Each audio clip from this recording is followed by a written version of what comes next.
el exceso de azúcar produce un subproducto que, bueno, conocemos que es el sorbitol. Y el sorbitol en particular se eleva, el cuerpo no lo puede procesar, y el sorbitol en particular es el subproducto que va a dañar a los pericitos, que son las células que sostienen otras células en el endotelio de los vasos de la retina, y no nada más de la retina, sino de toda la microvasculatura. Ya lo decías, riñón, miembros periféricos, neurológico, corazón y ojos. Ahí es donde son los órganos blanco de la diabetes. Y en particular, hablando del ojo, al tener estos daños, pues va dañándose la visión. No nada más en particular de la retina con la retinopatía diabética, sino los vasos del ojo, que todo es microvascular, y entonces empieza a haber un daño en el trabéculo que es el lugar por donde se filtra el humor acuoso, el agua normal del ojo. Por ahí se filtra, el trabéculo se va endureciendo, va cambiando, imposibilita el flujo del humor acuoso, y entonces, ¿qué tenemos? Glaucoma, ¿sí?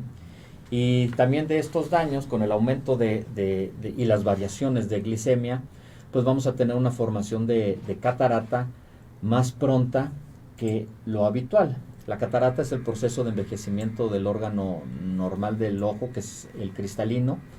Estos cambios van produciendo la opacificación del mismo, y entonces tenemos una catarata más prematura. Entonces, pues tenemos a las tres de las tres principales afectaciones visuales, que son catarata, glaucoma. Bien. Sí. Y entonces vamos a en secuencia, como vamos a platicar sobre la retinopatía diabética.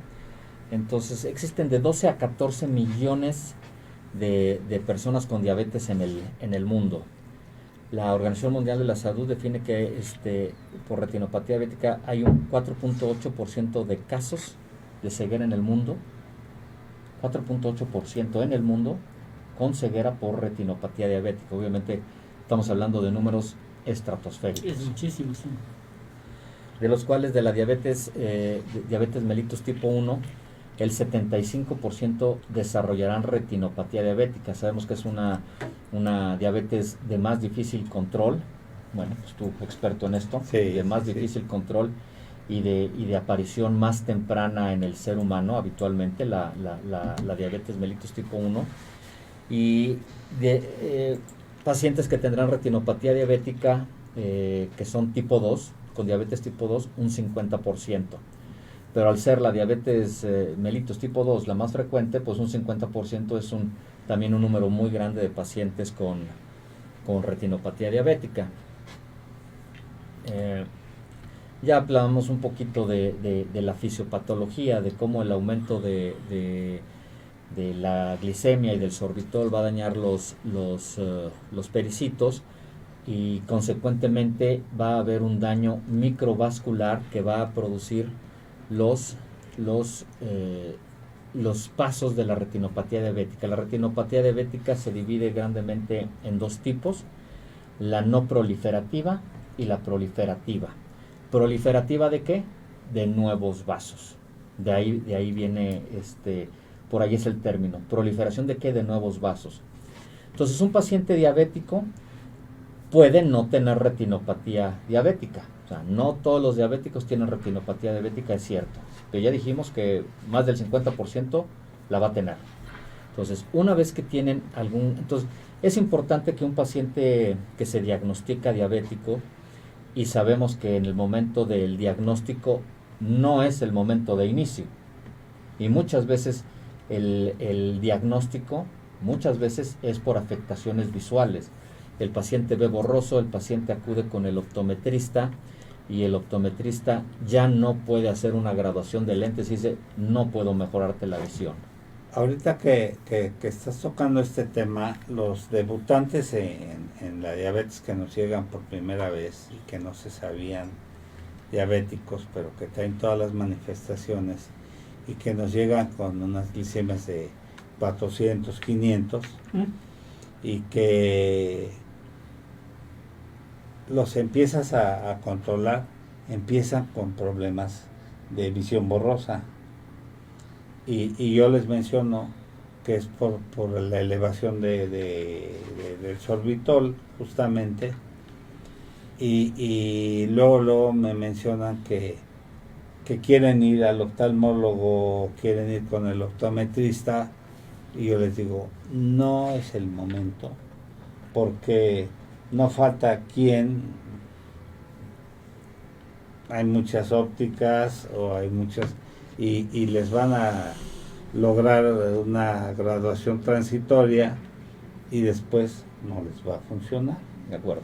Entonces yo les digo, necesitan estar estables ya por un tiempo determinado, porque su glucosa todavía va a variar y sus niveles de sorbitol hasta que estén ya en un nivel, o sea que la glucotoxicidad haya bajado para que se puedan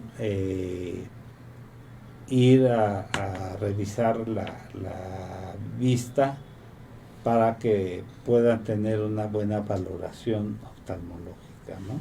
Es muy importante esto, porque de momento pues no van a poder tener una buena valoración. Sí, así es. La afectación visual por diabetes y por el descontrol de la misma tiene un efecto crónico, que es la retinopatía diabética o el glaucoma o la formación de catarata, y un efecto que es agudo.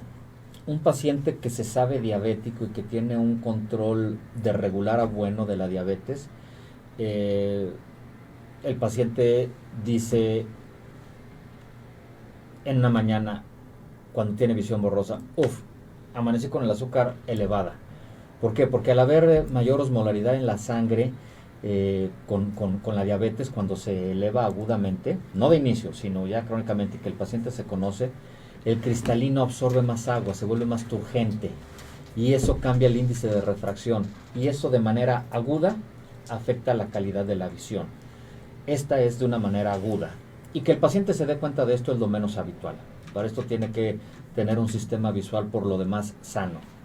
Entonces, efectivamente esta afectación visual, es muy cierto lo que dices, no es el momento más adecuado de hacer una graduación de lentes cuando el paciente tiene arriba de 120 miligramos por decilitro de azúcar, ¿sí? De una glicemia arriba de 120. Es el punto de corte, ¿no? Sí, y vaya, estamos hablando que lo normal pues es tener 105, arriba de eso ya es hiperglicemia.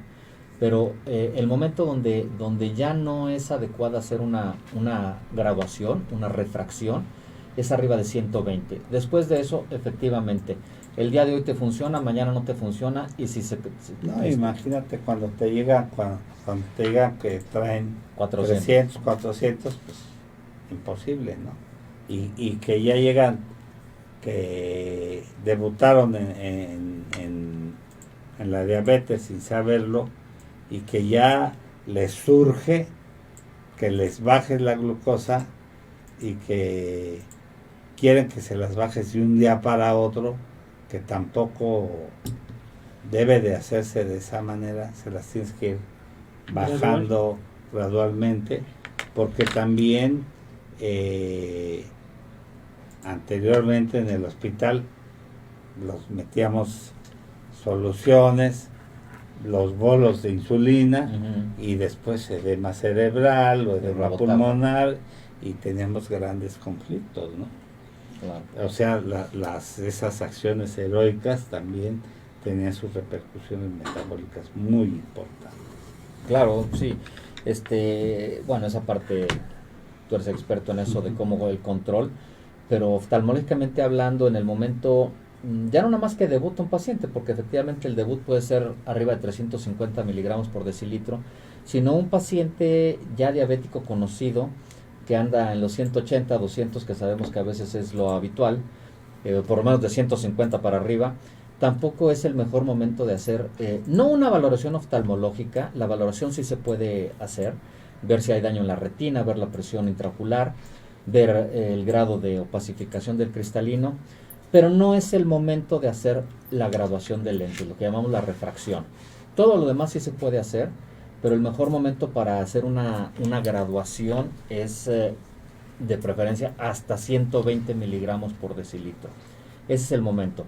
La valoración sí se puede hacer y importante será el consejo de parte de los compañeros de medicina interna, endocrinología, de medicina general, que envían al paciente diabético a valorar por el oftalmólogo, porque si bien es importante tener unos buenos lentes, pues es más importante tener una evaluación inicial del ojo como tal, porque posiblemente, y tú lo sabes, tal vez nunca estén en 120. Entonces, que no sea la limitante para tener una valoración oftalmológica. Ese es el problema, ¿sí? Yo tengo una duda. ¿Cuánto tiempo desde el inicio de la diabetes, sabiendo que el inicio de la diabetes no es cuando debuta el paciente con algún trastorno, con alguna molestia, etcétera, aparece la retinopatía o el glaucoma o la catarata?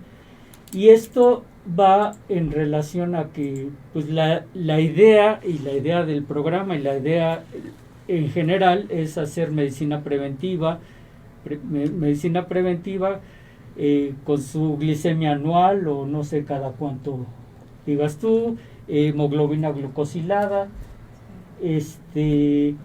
más bien para aconsejarle a nuestra gente, a nuestro auditorio, y decirle, bueno, los lineamientos que puedes tener es esto. En cuanto detectas esto, pues ya tienes tanto tiempo más o menos.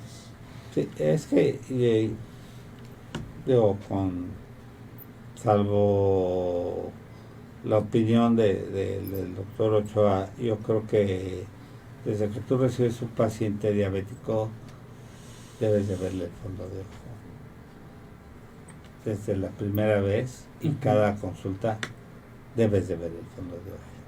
Es tan importante porque el fondo de ojo es la ventana, Los capilares.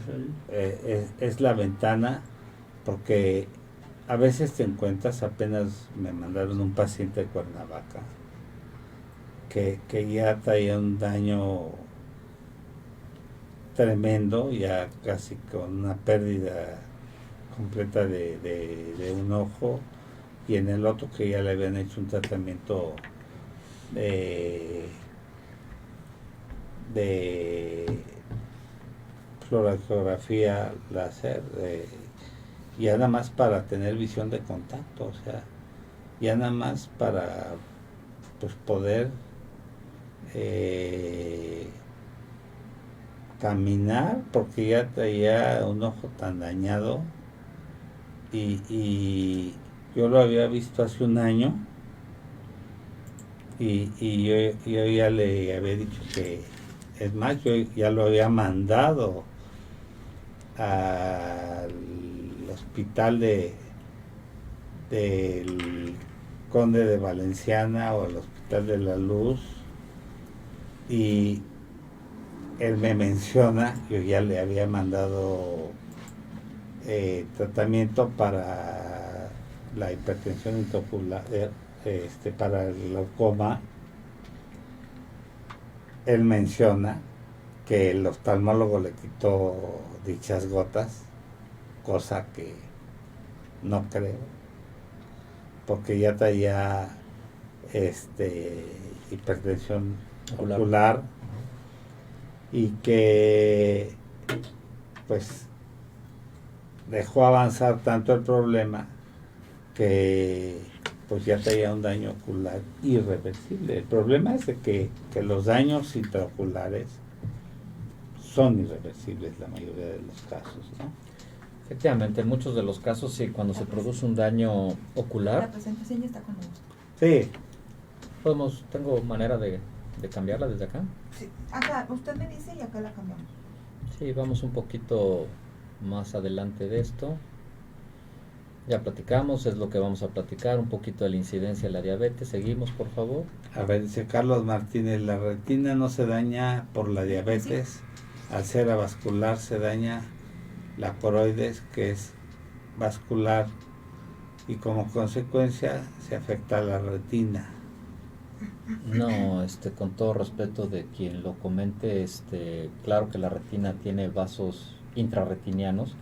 Efectivamente, la retina subyace en la coroides, que es la capa intermedia en general del ojo, esclera, coroides y retina, la parte interior, y la coroides es un tejido grandemente vascular, pero claro que la retina tiene vasos intrarretinianos y que son los que se afectan en particular con la retinopatía diabética, y lo cual va produciendo el daño. Y los nuevos vasos en la parte proliferativa se generan a partir de los vasos de la retina, no de la coroides. Cuando los nuevos vasos que se generan de la coroides es otra entidad, que son las membranas neovasculares. Pero sí, claro que la retina tiene vasos y ahí es donde se genera el daño. Por eso se hace un equipo, incluso en oftalmología, son multidisciplinarios, ¿no? Sí, claro. La oftalmología es la especialidad de la medicina, posiblemente la más subespecializada. Oftalmología tiene hasta 12 subespecialidades: retina, glaucoma, segmento anterior, córnea, neurooftalmo, oftalmopediatría, ultrasonido, uvea, órbita y vías lagrimales, y algunas otras, estrabismo y algunas otras, pero hasta 12 subespecialidades puede tenerla actualmente en la medicina moderna. La verdad es que los oftalmólogos no podemos abarcar todas las altas especialidades de la oftalmología. Digo, como oftalmólogos conocemos el padecimiento en general, y muchas veces lo mejor que podemos hacer por el paciente es derivarlo a una alta especialidad, o a menos que se tenga la competencia para seguir al paciente, pues adelante, ¿no? Eso ya queda en la práctica de cada uno de los compañeros, pero en general no podemos abarcar todas las altas especialidades de la oftalmología. Además, hace unas pláticas, bueno, hace un tiempo comentábamos que, por ejemplo, el Botox, los primeros que los empezaron a usar fueron los oftalmólogos. ¿Sí? Totalmente. Parálisis de músculos, de los músculos extraoculares. Exactamente, de los motores oculares externos. Y entonces, con mucho éxito, y lo siguen usando. Sí. Y entonces, sí, en casos, en estrabismos en niños, donde el estrabólogo decide por alguna situación que no es momento de operar o que no amerita, se pone Botox, obviamente no en el músculo que está paralizado, sino en el contralateral, y lo que se logra es que el ojo vuelva a la ortoposición, a la posición correcta. Sí, efectivamente. Nos dice la doctora Maru Ramírez, que era integrante de nuestro equipo aquí, que el integrar el tratamiento de un equipo multidisciplinario para empoderar al paciente, para que entienda que tiene que cuidarse y evitar las complicaciones como retinopatía, neuropatía, insuficiencia renal, etcétera. Efectivamente, lo que decíamos, o sea, el paciente diabético no nada más tiene que ser manejado por el endocrinólogo, el internista, el oftalmólogo, sino es un equipo multidisciplinario, ¿no? Sí, por ahí creo que en la siguiente diapositiva, por favor. Siguiente. Esa, pues ahí estoy mostrando los órganos blanco principales, ¿no? Estamos hablando del riñón, el ojo, el corazón, sistema nervioso, sistema vascular periférico y el cerebro. Está en la pantalla ya. Sí. ¿Te quieres explicarla, doctor? ¿Quieres ya empezar con esta? Bueno, esto ya lo habíamos platicado un poquito, que son el daño a órganos blanco. Como tú lo dijiste, muchas veces, no siempre, pero muchas veces la sintomatología la primera sintomatología del paciente muchas veces es el daño ocular, ya sea desde visión borrosa o pérdida de la visión por una hemorragia vítrea. Lo siguiente es muy posiblemente entre el pie, entre el problema vascular periférico y el riñón, son los daños que se van gestando.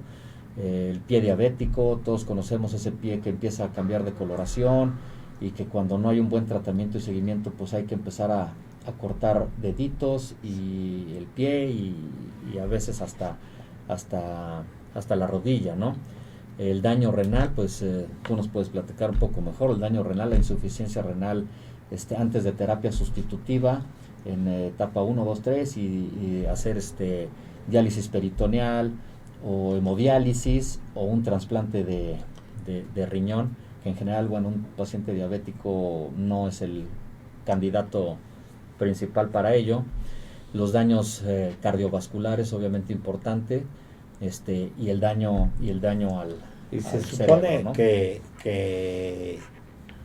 cada hora, o sea, no cada hora, cada minuto se amputa un paciente por diabetes. Sí. Así. Y la enfermedad arteriotrombótica, o sea, la aterotrombosis de Monkeberg, es causa de problemas vasculares Periféricos. Sí. periféricos. Y entonces vemos grandes complicaciones vasculares ahí por obstrucciones arteriales importantes. Y todo esto tiene su origen, o sea, en la fisiopatología de todo esto, que es lo que platicamos, el daño microvascular por el exceso de sorbitol y el daño a los pericitos. O sea, todo tiene un origen común y eventualmente va a repercutir en los órganos blancos. Pero avanzando un poquito más en el tema, podemos pasar siguiente diapositiva, por favor. Siguiente. Eso es la fisiopatología, es como se origina el daño, lo que estamos platicando, que es común a todos los órganos blancos. Siguiente, por favor. La siguiente. Bueno, aquí tenemos parte de la clasificación y algunas imágenes de la retinopatía diabética. Ya platicábamos que grandemente se divide en pacientes sin retinopatía diabética y con retinopatía diabética. Cuando tienen retinopatía diabética, básicamente se divide en la etapa no proliferativa y proliferativa. Y ya decíamos proliferativa ¿de qué? De nuevos vasos. Adentro, en el ojo, en la retina, crecen nuevos vasos, lo cual no es bueno, ya vamos a platicar ahorita por qué. Es un mecanismo de defensa, básicamente.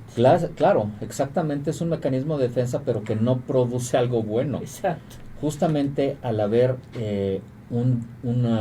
una falta de aporte de sangre oxigenada, el organismo responde sobreproduciendo el factor de crecimiento vascular endotelial, por sus siglas en inglés VEGF, que a veces estamos más acostumbrados a los términos. El factor de crecimiento vascular endotelial se sobreproduce y consecuentemente produce nuevos vasos.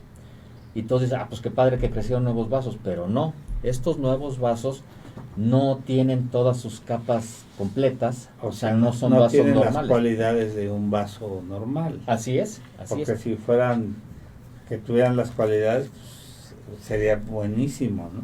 Sería la solución del problema, porque al tener un tejido sería como retiniano, revascularizar. así es, al tener un tejido retiniano isquémico, pues estos nuevos vasos proveerían la sangre sería que como necesita. un bypass. Exactamente, pero no sucede de esa manera. Pero ahorita pasamos a la fase proliferativa. En la no proliferativa se va gestando diferentes cambios, donde los primeros daños llamamos microaneurismas en la retina, exudados duros, exudados blandos, diferentes lesiones que se producen tanto en la retina periférica como en la mácula. Y entonces cuando entramos a la mácula venimos al edema macular diabético, ¿sí? Cuando la retina en esta fase no tiene nuevos vasos, pero sí estos vasos normales incompetentes que no están funcionando, son hiperpermeables, porque ya decíamos que hay un daño endotelial, entonces dejan pasar agua y produce, como en cualquier otra parte del cuerpo, edema. Edema. Entonces, cuando la retina se engruesa por el edema macular, el paciente tiene una visión disminuida importante.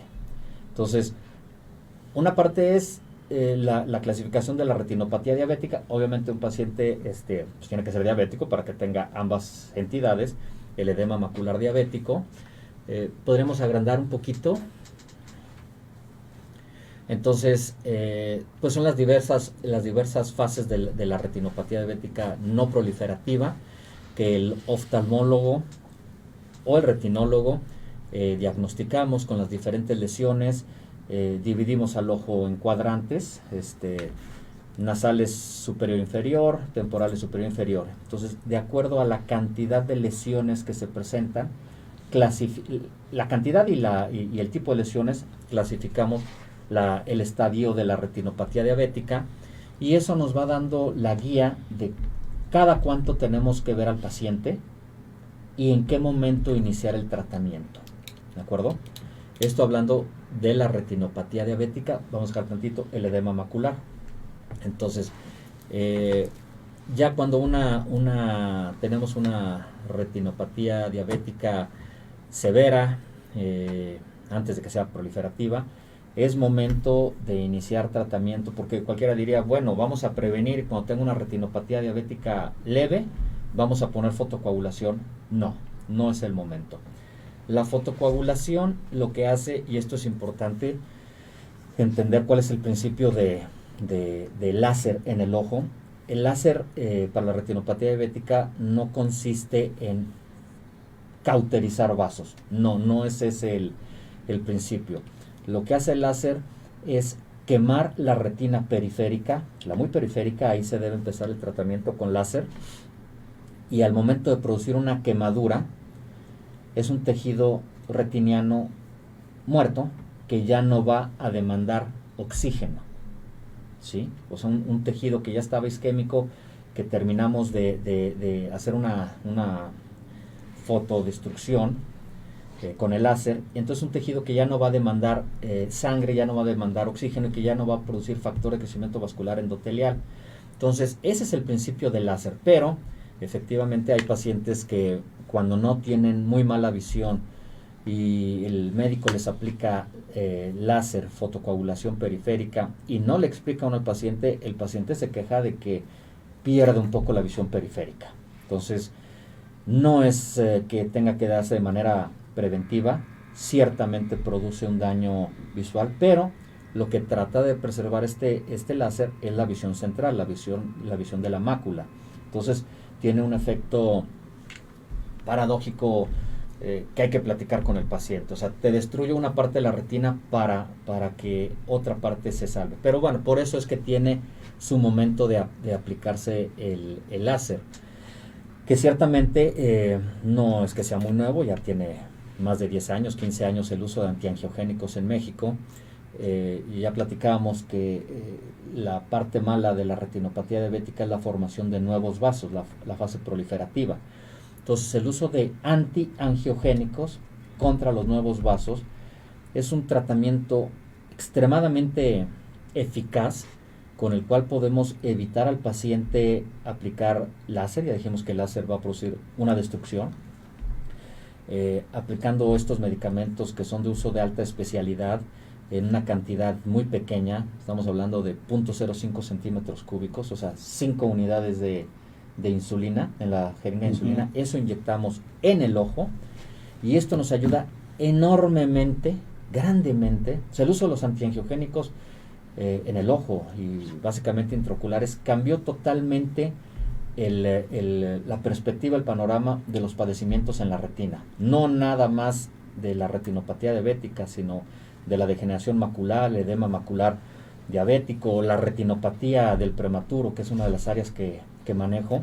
El uso de antiangiogénicos cambió dramáticamente la perspectiva, el pronóstico de los pacientes. ¿Y qué es lo que hace en este medicamento? Este medicamento tuvo su origen, su diseño inicial fue en el cáncer de colon y recto. El cáncer genera nuevos vasos, de eso se nutre. Entonces, Y que es uno de los más agresivos, ¿eh? sí, ciertamente. Y sus comportamientos, ¿no? Lo vemos mucho con la colitis ulcerativa crónica inespecífica, que no es un cáncer, pero que tiene un comportamiento como cáncer. Sí, así es. Pues sí. Sí. Entonces, se inventó realmente este medicamento y se utiliza para el cáncer de colon. Se ideó para eso. Entonces, por allá en Estados Unidos, Y en los encontraron 90s, uso exactamente, a alguien se le ocurrió inyectarlo de manera intravítrea y wow, cambió totalmente la manera de tratar a algunos de los pacientes, algunos de los padecimientos de retina. En este caso, decíamos degeneración macular, edema macular diabético, retinopatía diabética en ciertas fases. Lo utilizamos, repito, en los prematuros. Realmente es muy bueno. ¿Y qué es lo que hace? Al ser un medicamento antiangiogénico contra los nuevos vasos, eso es lo que hace. Tiene un mecanismo molecular donde evita el crecimiento de los nuevos vasos. Ya decíamos que el crecimiento se da por el factor de crecimiento vascular endotelial. Entonces, básicamente lo que hacen estos medicamentos es bloquear el factor de crecimiento vascular endotelial que tenemos de manera normal en nuestro organismo, que es la manera como se reparan los... Viene siendo como un citostático. Sí, evita el crecimiento y la sobreproducción de factor de crecimiento vascular endotelial. Entonces, esta es una de las maneras que tenemos de tratar la retinopatía diabética, pero sigue siendo el estándar de oro la aplicación de fotocoagulación retiniana, ciertamente, ¿sí? Pero dependiendo muchos factores, desde la etapa de la retinopatía diabética, el paciente, condiciones económicas, el conocimiento del médico para utilizarlo, es una muy buena alternativa para detener y aún así que haya regresión en los pacientes con algún grado de retinopatía diabética, ya no tanto en la fase proliferativa y mucho menos ya de un desprendimiento de retina, no, estamos hablando de otras fases donde podemos tener hasta regresión de la enfermedad utilizando antiangiogénicos. Entonces, fotocoagulación retiniana y antiangiogénicos son los tratamientos que tenemos para la retinopatía diabética, pero lo más importante... Sí. Esto es algo muy interactivo como toda la medicina. No hacemos recetas de cocina, vemos pacientes con enfermedades, claro, y damos tratamientos de acuerdo a cómo se va presentando. Y en esto lo más importante que es, pues el control del paciente. La verdad es que si el paciente no logra un control adecuado, suficientemente bueno de la diabetes, pues hagamos lo que hagamos, el padecimiento va a ir avanzando, ¿no? Pregunta a la doctora Maru Ramírez que el tratamiento láser que pierden la visión periférica, que si logran, ¿en qué tiempo logran recuperar la visión periférica? Se supone que ya no la recuperan, ¿no? No, hay de por sí era una visión dañada porque ya había un tejido isquémico, más no estaba abolida. Ciertamente cuando aplicamos láser es un tejido retiniano que ya no va a ser capaz porque de realizar su función. Muerto. No. Terminamos, lo matamos aplicando el láser. Okay. Antes de eso es un tejido disfuncional por la isquemia, pero no está muerto. Aquí lo que queremos es lograr el bien mayor, que es la preservación de la visión central y que no avance a etapas proliferativas y al desprendimiento de retina. Entonces, eso es lo que se busca, el bien mayor aplicando la fotocoagulación. Y que si los antiogénicos tienen efectos secundarios. Como todo debe tener algún efecto, ¿no? La verdad es que pocos sí tiene, está contraindicado aplicar antiangiogénicos en un paciente que haya tenido un evento cardiovascular 6 meses previos. Después de eso, la cantidad de medicamento que se logra registrar sistémicamente es muy pequeña, una cantidad ínfima. que realmente no va a repercutir en otros órganos. Entonces, lo importante en la aplicación de un medicamento antiangiogénico es el lugar y la técnica para aplicarlo. Estamos inyectando el ojo, entonces hay que hacerlo en un lugar adecuado con técnica estéril. Y con un experto, obviamente, ¿no? Sí, claro. Pues ya empezaron a llegar las preguntas. A No ver. sé si gusten. Tan interesantes. Preguntan, ¿cuáles serían las actividades más usuales que hacemos diariamente, pero que afectan nuestra visión? Una muy buena pregunta y muy frecuente. Básicamente voy a contestar de una manera diferente. Hay Va. muy pocas actividades que haga el ser humano que afecten la visión. Sopladores de vidrio, soldadores. Son actividades que sí van a dañar el sistema visual. Al De ahí en hospital de más- Pemex nos llegaban soldadores que no usaban las protecciones y llegaban pero con los ojos. Flameado. No, llegaban con Irritados, una inflamados, queratitis. queratitis y llegaban con un grito, Sí. Y obviamente los tenías que les tenías que ponerles oclusión ahí ocular, sedarlos y obviamente incapacitarlos, pero era por ahí por descuido laboral, ¿no? Sí. Y eso era muy común en los soldadores, pero porque se negaban a usar caretas. Y actualmente todavía hay mucho soldador que Que lo hace directo. lo hacen sin protección. Y Sí. no saben el daño que se ocasionan tan tremendo en la visión, ¿no? Tanto de manera aguda, porque se produce este daño en la córnea, como de manera crónica. Obviamente hay formación de catarata más tempranamente y posiblemente hasta algún daño en la retina pudiera tenerse por estas cantidades de energía tan grandes. Entonces, volviendo a la pregunta, básicamente esas dos actividades son las que dañan la vista. De ahí en más no hay alguna que dañe directamente hay una nuestro ciudad sistema visual. en Puebla, ¿no? Donde son los Sopladores sopladores de de vidrio y donde hacen las esferas y todo Sí, eso. Zacatlán de las Manzanas, ¿no? Ujú, ujú.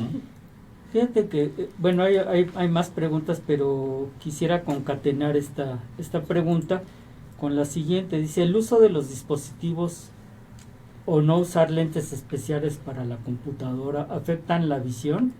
¿Qué recomiendan para cuidar nuestros ojos? Saludos, Saúl.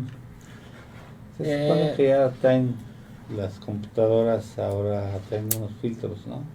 Sí, o los dispositivos. Sí, si nos regresamos hace 20 años tal vez, utilizábamos en las computadoras un protector, Sí. porque la pantalla de la computadora pues emitía una cantidad de energía un poco mayor. La realidad es que ahora todos los dispositivos electrónicos, las pantallas, la cantidad de energía que irradian no es trascendente. O sea, esta luz que obtenemos de estar viendo nuestro dispositivo realmente no nos va a dañar el sistema visual. ¿Qué son las cosas que sí suceden? Uno, por el uso de dispositivos electrónicos. Favorecer, incrementar, iniciar el síndrome de ojo seco, que es una disfunción de la película lagrimal. La lágrima es prácticamente el primer componente de la visión, sí afecta los índices refractivos y afecta la salud de la córnea. La córnea, al ser un tejido sin vasos, se nutre por fuera del oxígeno y de las propiedades de la lágrima y por dentro del humor acuoso. Entonces, al tener una película lagrimal disfuncional, tenemos malestares de leves a moderados, pocas veces severos, pero sí muy molestos, que es la sensación de cuerpo extraño. El paciente dice, siento que tengo una pestaña todo el tiempo, me rasco.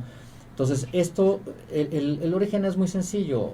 Al estar viendo un dispositivo de cerca, al estar leyendo, nuestro parpadeo disminuye, porque estamos fijando la vista, estamos en un momento de atención. por eso es que disminuye el parpadeo. Entonces, eso sí es algo que definitivamente van a ocasionar el uso de dispositivos electrónicos, sobre todo las tabletas o los teléfonos celulares. ¿Qué es lo que puede hacerse? Bueno, pues acordarnos de parpadear un poco más, hacerlo intencionadamente, pues hasta donde se pueda, disminuir el uso del dispositivo celular, tal vez para cuestiones que no son tan trascendentes, y el uso de lubricantes oculares. Entonces yo le digo a los pacientes, y aún hombres, ¿cuántas veces se pone crema en sus manos? No, digo, los médicos nos lavamos todo el día las manos, utilizamos crema. Pero ¿cuántas veces utilizas crema? No, pues 2-3 veces al día. ¿Y cuántas veces lubricantes oculares? No, pues ninguna. Ah, bueno, pues póngale lubricantes a sus ojos. O sea, esa es una... Lágrima artificial. La lágrima artificial, que para nada no es únicamente agua, sino diríamos, pues pongan un gotero agua limpia y listo. No, las lágrimas artificiales tienen componentes importantes que mejoran la superficie lagrimal. Entonces, esa... Yo llegué a ver gente que se metía los lentes de contacto a la boca y luego se ponía el lente, ¿no? Bueno, si estaba más sucio que lo que pudiera estar la saliva, Bueno, pues está bien, ¿no? La boca tiene una cantidad de bacterias impresionante, así es que Pero, pues, o sea, Sí. no creo que sea inocuo. no. Sí, Pero- sí, por eso digo, si el lente estaba más sucio de lo que estaba la saliva, bueno, pues tal vez serviría de algo, ¿no? Pero no, de ninguna manera tiene una recomendación. No es lo correcto, ¿no? Sí. Y bueno, esta pregunta yo creo que es interesante porque cuando nosotros nos hacen nuestros lentes, nos lo venden con que sean fotosensibles, anti no sé qué, y luego les ponen Bifocales. una película especial para las computadoras. ¿Esto es más comercial o tiene razón de ser? Sí hay, como en todo, hay calidades. Entonces, la mica que se utiliza en los lentes sí tiene diferentes calidades y sobre todo va en base a la filtración de rayos ultravioleta. Eso sí es cierto, absolutamente cierto. Podemos hacer un lente, una mica, a partir del plástico normal. Se manipula de cierta manera que hace que la luz converja y ya tenemos un lente. Ujú. De ahí a que tengamos una mica que filtre los rayos ultravioleta en un 90%, es muy diferente. Entonces, sí existe la calidad en las micas. Ahora, después de eso, ¿qué es lo que puede suceder? Ya veo que tienes tus lentes progresivos, multifocales, los veo desde aquí. Así es. Es una gran solución para el problema de ver de lejos y ver de cerca. Así es. Posiblemente esto estamos hablando de arriba de los 45 años. Antes de eso no existe la presbicie y eso da pie al siguiente problema, que es la catarata. Se vale que los lentes cambien de coloración, le llamamos fotosensibles. El photogray era un tratamiento setentero, ya no se utiliza. Ahora son otro tipo de tratamientos los que se hacen, pero a final de cuentas son lentes que con el contacto con el sol se oscurecen. También es una buena modalidad. Si el paciente los quiere bifocales, o sea con la raya, que ya casi no se utilizan, Ya no, lejos y ¿verdad? cerca, si no se utilizan progresivos. Entonces, Sí. Lo que pasa es que mucha gente no se acostumbra. Yo que ya me acostumbré a estos multifocales, puedo decir que son una maravilla. No me los quito para nada. la realidad de que una persona no se acostumbre al lente progresivo multifocal es bien sencilla, están mal hechos. O sea, el lente multifocal progresivo tiene que ser de un tamaño adecuado para que Sí. tenga mi graduación de lejos y la de cerca. Claro. Esa es una. Y la otra es que no es infrecuente y es un motivo muy frecuente de consulta. Doctor, no me funcionan esto o lo otro. A la hora de hacer el lente, dejan muy arriba el progresivo, de tal manera que el paciente tiene un rabillito para ver de lejos. Entonces, si el paciente se pone sus lentes en la posición normal, ya tiene el progresivo aquí. Claro. Y entonces no ve bien y el paciente dice, veo mejor sin los lentes. No es que la graduación esté mal hecha, los lentes están mal hechos.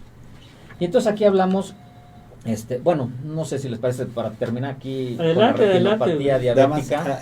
hay una pregunta que nos dice de aquí del hospitalito, Guadalupe Gudiño López. En terapia intensiva pediátrica ocluimos los ojos cuando están sedados con una bolsita de tamaño del párpado y vaselina sólida para que pegue, además de su lubricante adentro. Mi pregunta es que si la vaselina les daña los ojos. Sugeriría no utilizar vaselina. Hay muy buenos productos oftalmológicos para poder utilizar en estas situaciones. Más bien, yo creería que la vaselina sí tiene algún producto que tal vez no sea lo mejor para la superficie corneal. Sí es importante ocluir los ojitos, sobre todo cuando están los bebés en terapia o cuando están por tratamiento por ictericia neonatal, cosas así. Sí es bueno ocluir los ojitos, pero sugeriría mejor utilizar algún producto oftalmológico para lubricar el ojito. ¿Cómo? ¿Cómo cuál? Luego, porque aquí tenemos doctoras en enfermería, Sí, claro, vinieron. Y las acabamos de tener, o sea, no licenciadas en enfermería, doctoras en enfermería, Sí. de lo mejorcito que hay en el hospitalito que tenemos aquí en el hospital español. Yo he venido a ver prematuros aquí al Hospital Español para tamizaje de retinopatía del prematuro. Ya es suficiente en general con poner una cintita, o sea, que no daña el ojo. Lo que se hace es se le pone otro pedazo de cinta y nada más una pequeña parte está en contacto con la piel. Ya es suficiente con eso. Y aparte les ponen un antifaz. El antifaz. Ya es suficiente con eso, porque el ojo al no estar parpadeando, al no estar abierto, no se deseca. Pero sugeriría mejor utilizar algún producto como, perdón, no recuerdo en específico lo que contiene, pero el Corner Gel, el Acrilam, una gotita, dejarle y ocluirle el ojito, con eso es más que suficiente, ¿no? Entonces no validaría en lo personal, posiblemente me dice, tengo 40 años utilizando la vaselina y no pasa nada. Ok, yo aconsejaría otras cosas. Y hay cosas mejores, ¿no? Pues yo diría más específicas, ¿no? Para utilizarlo, ¿no? Es lo que aconsejaría. Entonces, volviendo un poquito a la retinopatía diabética, ya para concluir, cuando la retinopatía diabética va avanzando a sus fases proliferativas, podemos poner, por favor, ¿La siguiente? ¿O esa? Estas siguen siendo algunos de los datos que observamos. Podemos ver del lado izquierdo tal vez una retina que tiene muy poco daño. La foto de la derecha ya podemos ver donde hay sangrados. Las fotos de derecha arriba, donde ya vemos que hay sangrados prerretinianos, muy posiblemente subhialoideos. La foto de la extrema derecha inferior, esta es una foto donde ya hay una hemorragia vítrea, grado 3 posiblemente. Es decir, hay sangre en el vítreo de estos vasos que sangraron. En la izquierda tenemos estudios fluorangiográficos, estudios de manipulación de una cámara, posiblemente aneritra, donde un estudio de fluorangiografía se mete medio de contraste y con una cámara con filtros podemos ver la vasculatura, la presencia de nuevos vasos en la retina. Entonces, estas son algunas del panorama de cómo va variando las etapas de la retinopatía diabética. Donde, cuando ya tenemos sangrado, obviamente es porque tenemos nuevos vasos, ya estamos en una fase proliferativa. Pero aún así, en este momento no está el peor daño, que es un desprendimiento de retina. ¿Podemos avanzar, por favor? Ya hablamos de los síntomas, pues básicamente es visión borroso y muchas veces en las etapas iniciales silente.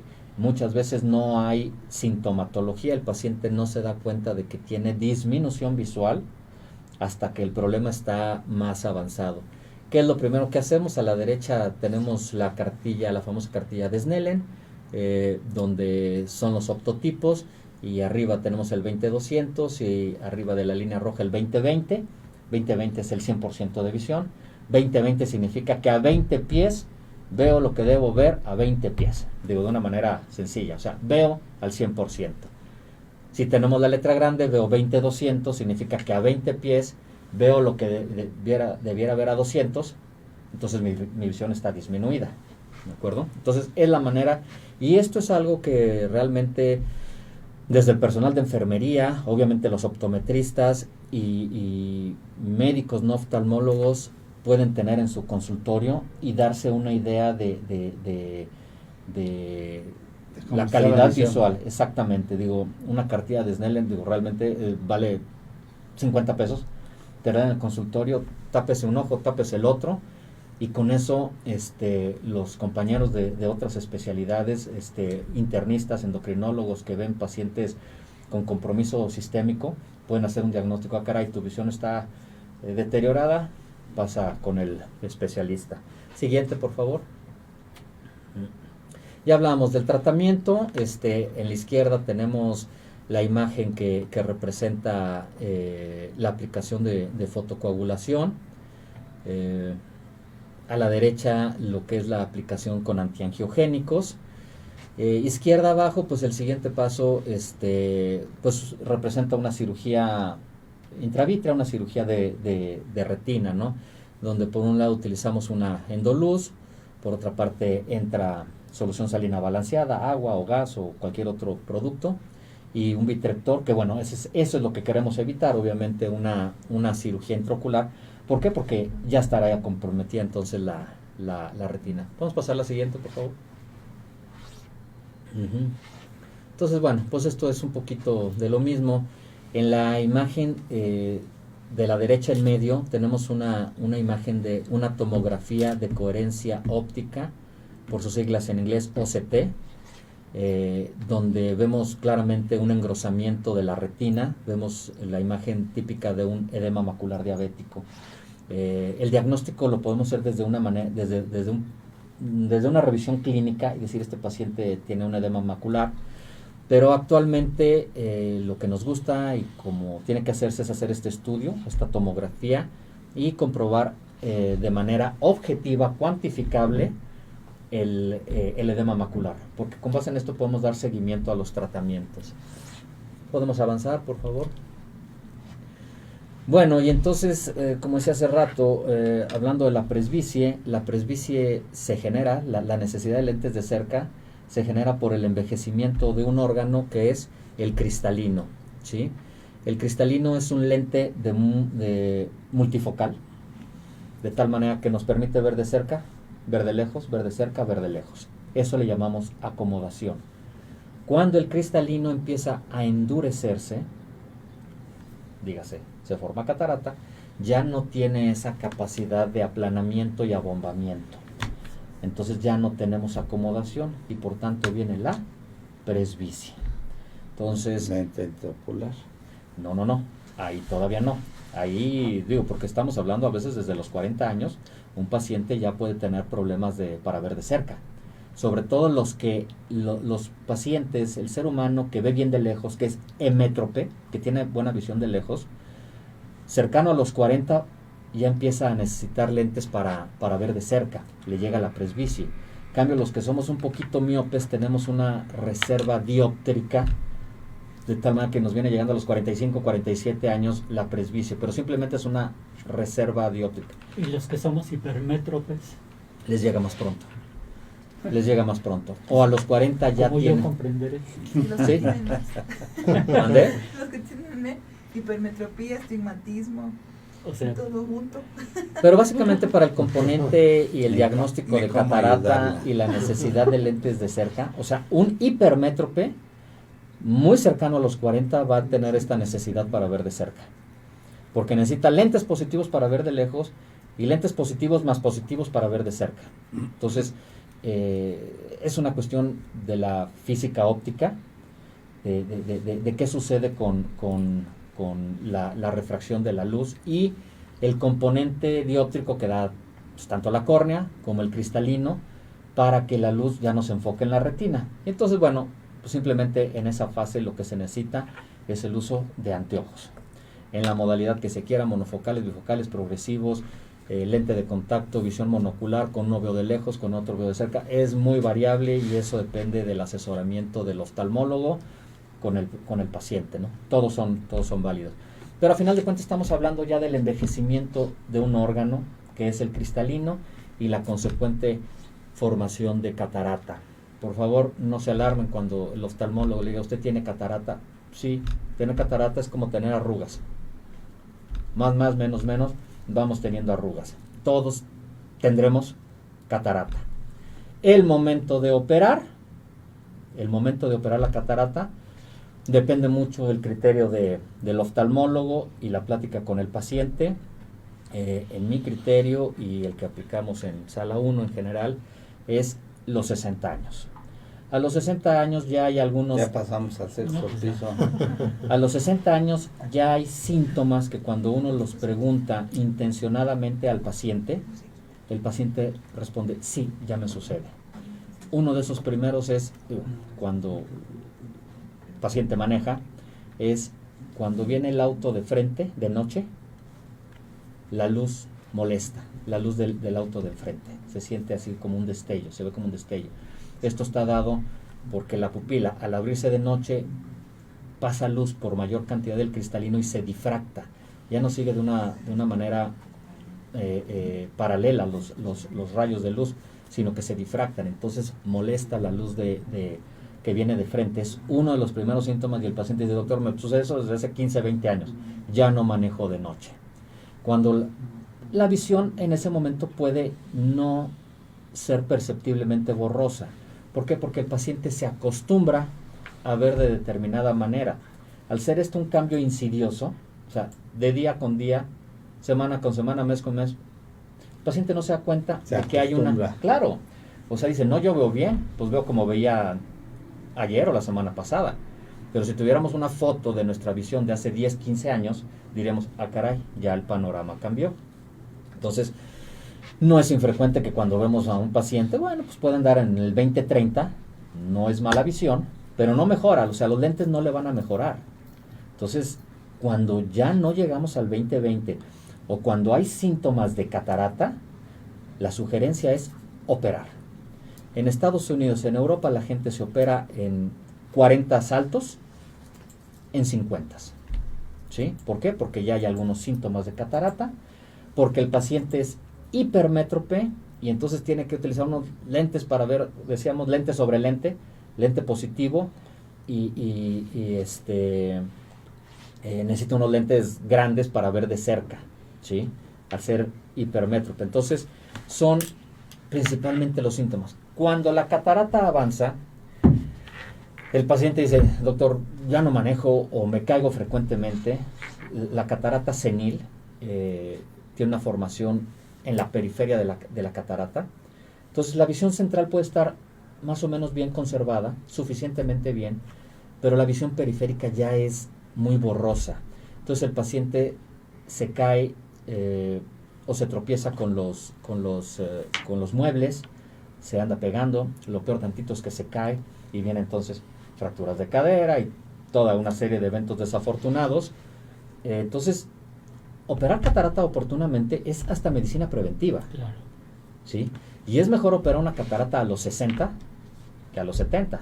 A los 70 mejor que a los 80. A los 80 mejor que a los 90 y a los 90 realmente ya depende mucho el consejo de los compañeros internistas, cardiólogos, decir, el paciente está en situación de operarse o no la catarata. Entonces, la recomendación, la buena práctica, la práctica más moderna de hacer cirugía de cataratas es a partir de los 60 años, pero repito, esta es cuestión del asesoramiento del oftalmólogo y de las necesidades del paciente. De la vista, ¿no?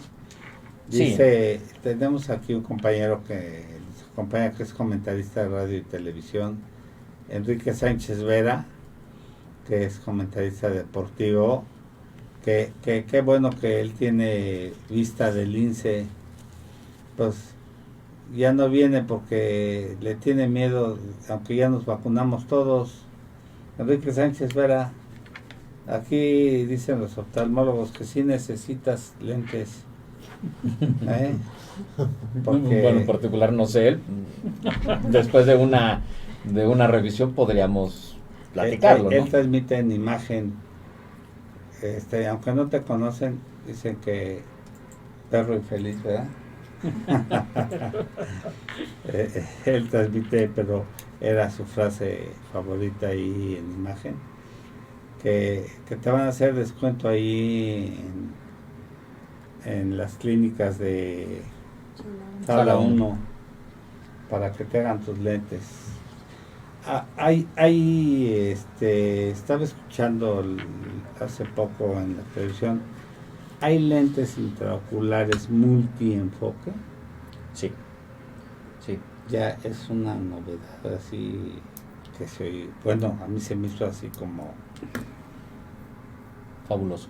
pues sí, Sí, sí. Avanzando con el tema de la catarata, bueno, una vez que se diagnostica la catarata, y que ya vemos que tiene una implicación visual trascendente, lo siguiente es la sugerencia de extracción de la catarata e introducción de un lente intraocular. Eso es lo óptimo en una cirugía. Eso es lo que pretendemos en la cirugía. Algunas ocasiones, por la dureza de la catarata, por diversas circunstancias, no se puede implantar el lente, entonces habría que buscar alguna otra opción. Pero hablemos de lo habitual, de lo que se desea es quitar. ¿Podemos poner la presentación, por favor?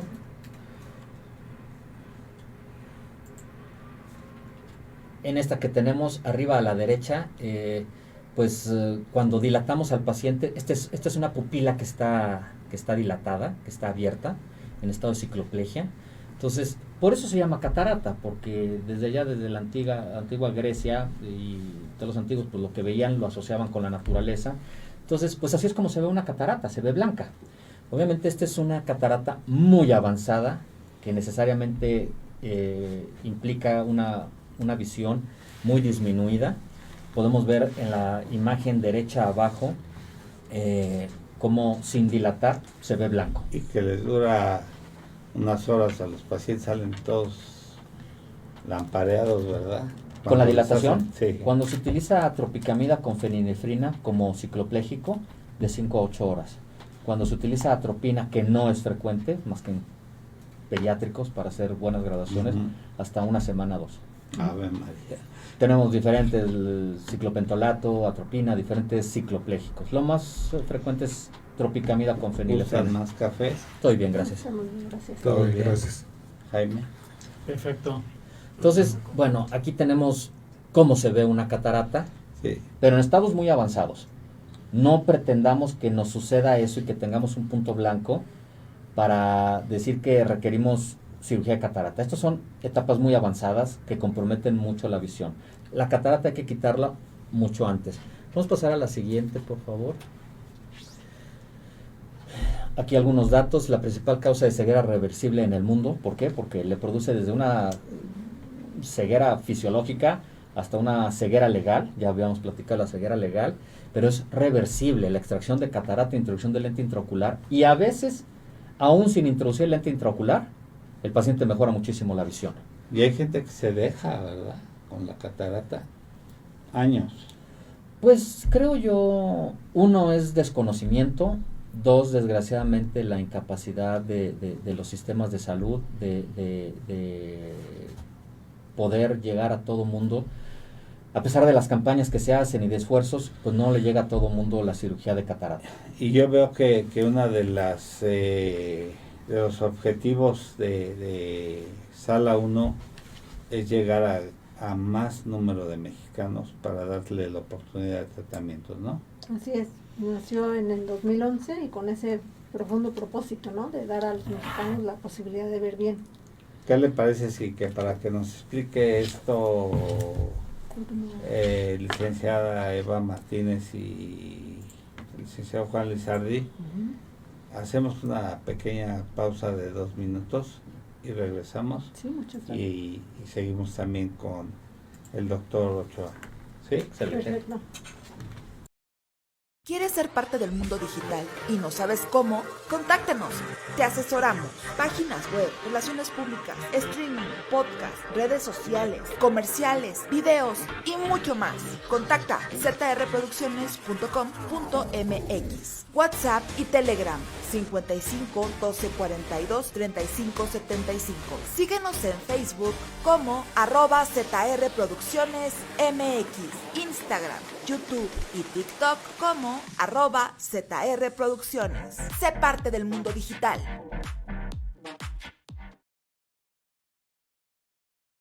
¿Quieres ser parte de Salud para Todos Radio? Contáctanos. Tenemos los mejores paquetes para ti. ¿Algún evento, congreso, seminario, producto o servicio que quieras difundir?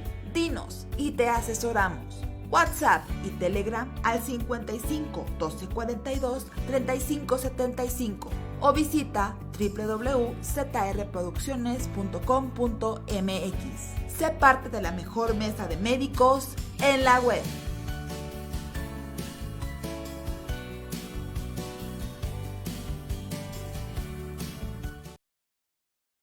Regresamos. Bueno, pues estábamos con lo de las cataratas, pero quisiera que primero las damas. Gracias. Que la licenciada Eva Martínez nos explique un poco de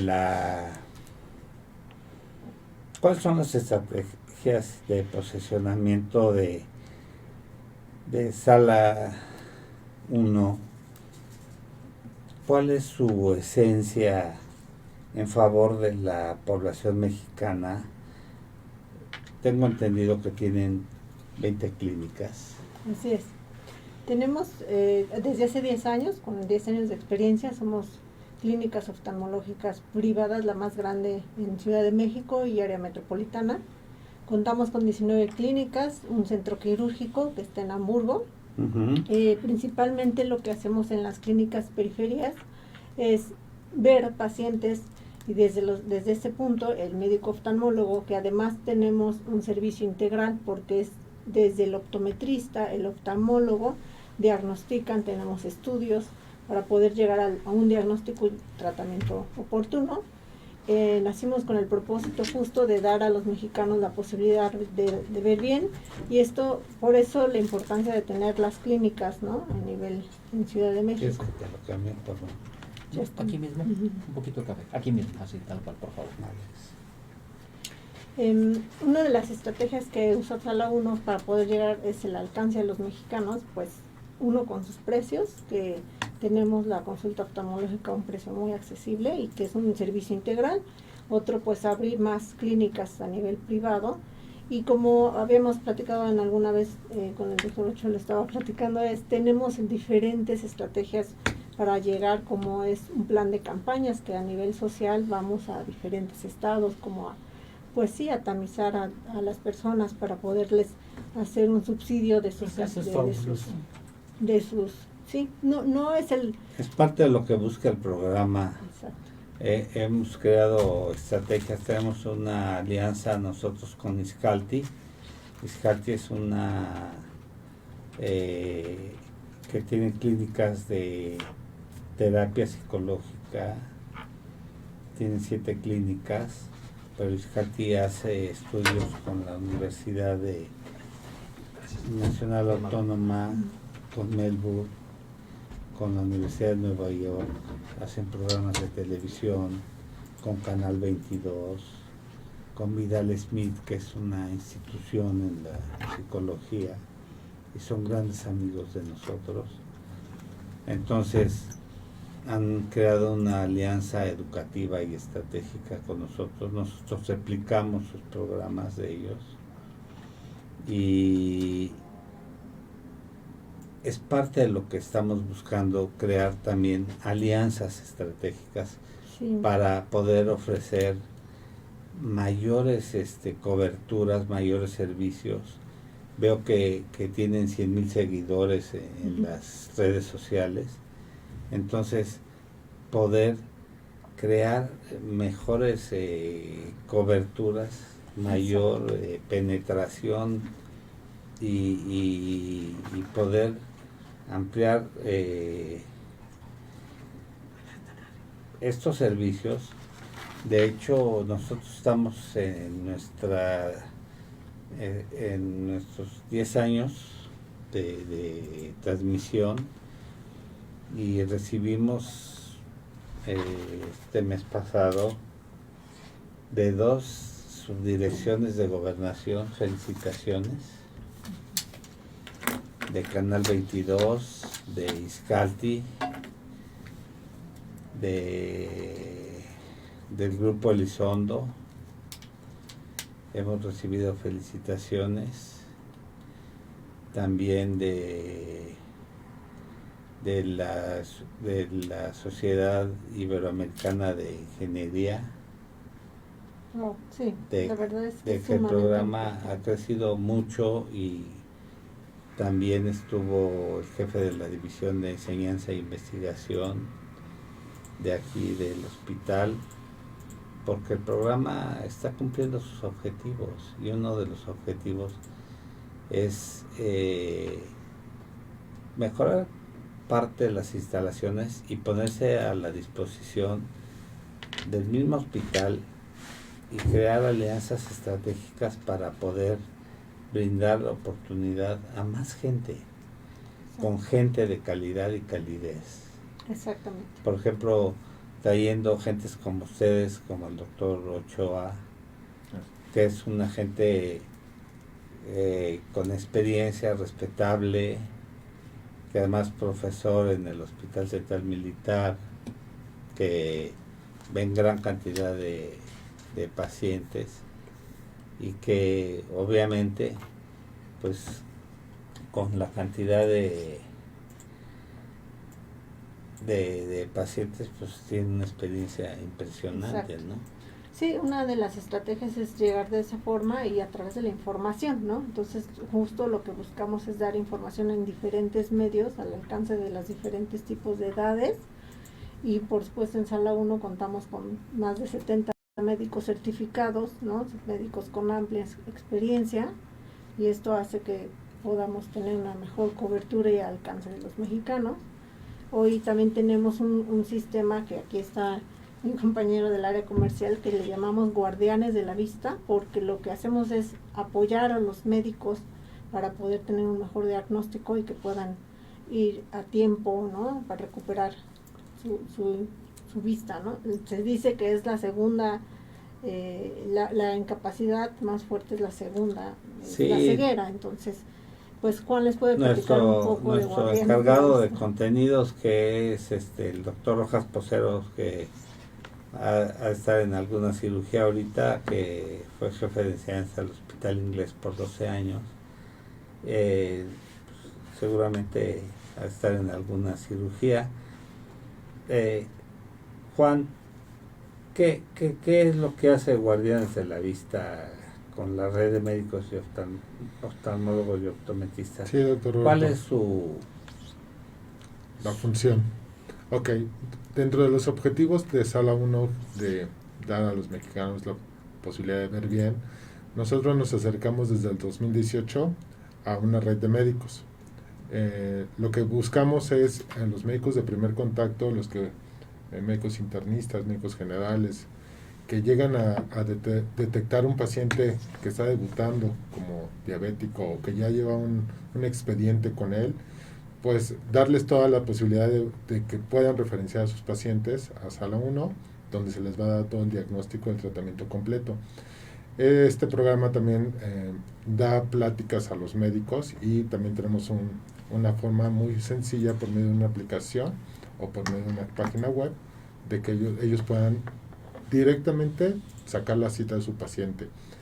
A veces al paciente, cuando se detecta que trae ya una catarata o a veces una retinopatía diabética, pues no la pueden ver, no la puede detectar el paciente, y muchas veces el médico de primer contacto tampoco tiene los instrumentos y el equipo para poder detectar este tipo de hallazgos.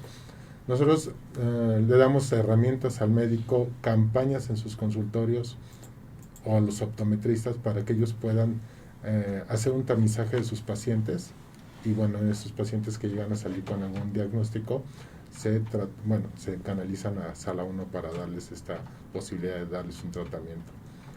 Prácticamente lo que hacemos nosotros es visitar a los médicos y a los optometristas para darles seguimiento a sus pacientes que llegan a referir a Sala 1. Y bueno, ahí va la pregunta de los 64,000. ¿qué podríamos ofrecerle a nuestros escuchas, a la gente que nos ve? ¿Qué les podríamos ofrecer a través de ustedes que pudiera ser objetivo y palpable en beneficio a través de su red que es tan grande para poderles beneficiar? Bueno, hoy, justo conmemorando el mes de la visión, ¿no? Estamos otorgando consultas oftalmológicas integrales que vienen con el optometrista, el oftalmólogo, de 250 pesos en cualquiera de nuestras clínicas. La verdad es una consulta al alcance, me parece, para muchos, con el fin de que se traten, ¿no?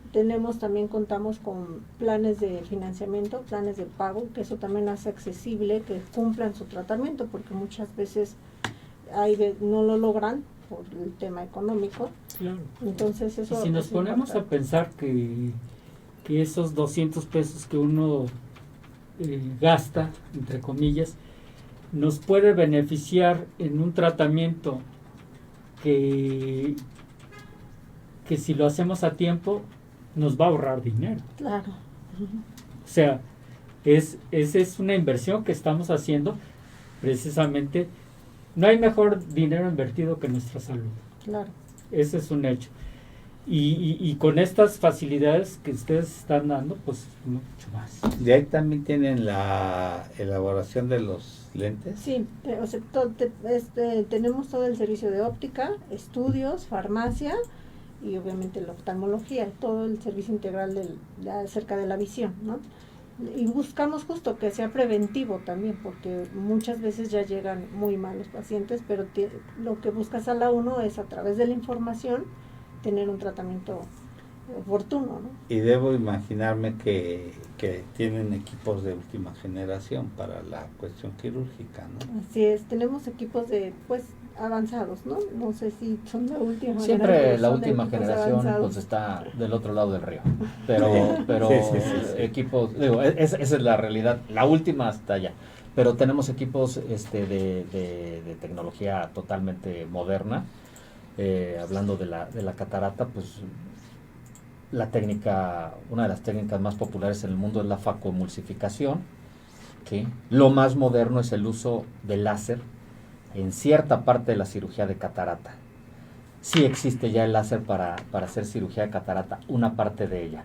Obviamente esto encarece mucho el evento quirúrgico, entonces eso ya no es viable para hacer accesible a la mayor parte de la población el evento quirúrgico. Entonces sí contamos con equipo sofisticado para hacer la cirugía, que es la facoemulsificación, y también desarrollamos una técnica manual de pequeña incisión.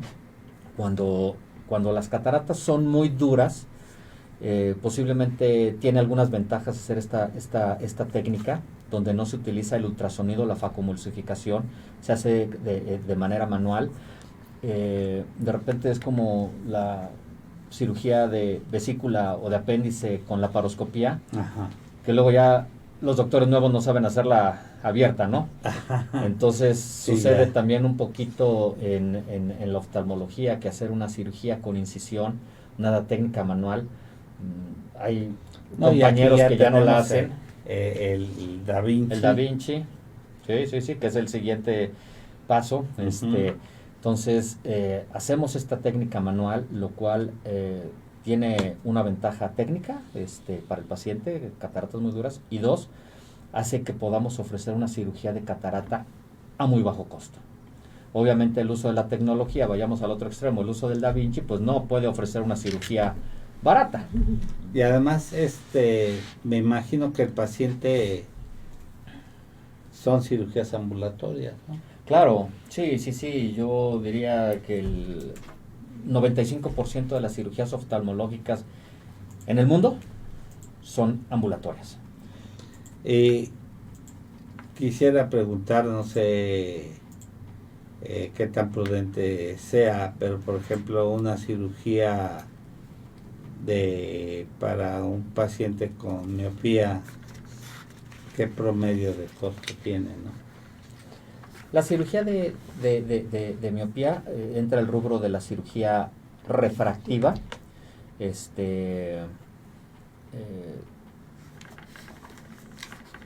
Para que no se vaya a confundir, porque sí también puede quitarse la miopía con un lente intraocular, le llamamos facorrefractiva.